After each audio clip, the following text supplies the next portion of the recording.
करतायत. आता पंचनामे करायचे कशाचे? पंचनामे करायला लागल का काय तिथं? सगळंच गेले तिथं लागल का काय? पंचनामा कशाचा काहीतरी लागल ना तिथं नाहीच. काय तर कशाचा पंचनामा करता? सगळंच वाटोळ झालंय पुरतं.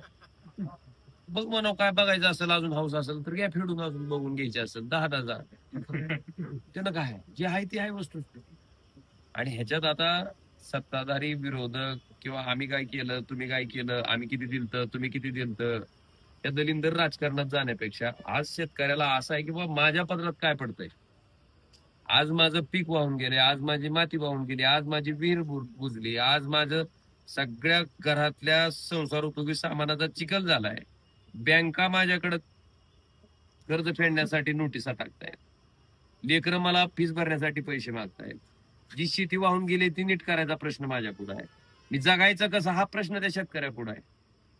मला वाटतं त्याच्यामुळं सरकारनं मदत करत असताना पंजाब सारखं एका सिंगल इंजिनचं राज्य, आपचं गव्हर्नमेंट आहे, ते राज्य जर 5 लाख हेक्टरवरचं पीक बर्बाद झाल्याच्या नंतर जर प्रति हेक्टरी 50,000 रुपयाची मदत देऊ शकत असेल तर तिथली आपली परिस्थिती काय फार वेगळी नाही. महाराष्ट्र तर प्रगत राज्य आहे, सगळ्याच्या पुढे जाणार राज्य आहे. महाराष्ट्राने ती मदत द्यावी. आणि मी काही जबाबदार नेते मंडळीचे स्टेटमेंट ऐकले की पैशाचं नाटक करता येत नाही. बिलकुल नाटक करूच नका. पैशाचं नाटक करा असं आम्ही म्हणत नाही.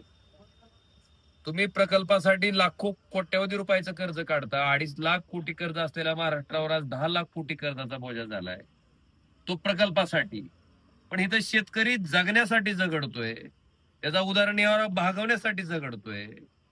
तर त्या शेतकऱ्याला जिवंत ठेवण्यासाठी जर अजून 2-4 कोटी रुपयाचं कर्ज काढलं तर काही बिघडणार नाही. 2-4 लाख कोटीचं कर्ज काढलं तर बिघडणार नाही.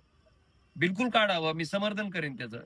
आणि अशा पद्धतीचा निर्णय घेऊन पंजाब इतकी किमान हेक्टरी 50,000 रुपये इतकी तरी मदत सरकारनं तातडीनं करावी. आणि जे विधानसभेच्या पूर्वी तुम्ही आश्वासन दिलं होतं की आमचं सरकार तिथं बसलं की आम्ही शेतकऱ्याचा सातबारा करू कोरा, आणि सरकार आल्याच्या नंतर महाराष्ट्राच्या विधिमंडळाच्या इतिहासात एवढ्या प्रचंड बहुमताचं सरकार कधी आलेलं आपण बघितलं नाही. शेतकऱ्याने विश्वास ठेवून तुम्हाला मतं दिली. मग त्या शेतकऱ्यानं जेव्हा कर्जमाफीच्या बाबतीत आठवण करून दिलं त्यावेळेस मुख्यमंत्र्याचं उत्तर होतं की आम्ही योग्य वेळेने योग्य पद्धतीनं आम्ही ती कर्जमाफी करू. तर सन्माननीय मुख्यमंत्री महोदय, ती योग्य वेळ आणि योग्य पद्धत ही आजचीच आहे. कारण तो शेतकरी आज पूर्णतः नेस्तनाबूत झालाय. तर त्याला आज त्या कर्जमाफीची नितांत आवश्यकता आहे. ती तुम्ही द्यावी, योग्य वेळी साधावी आणि तुमचा शब्दही पाळावा. जरी आम्ही विरोधक असले तरी तुमचं डोक्यावर घेऊन अभिनंदन करू.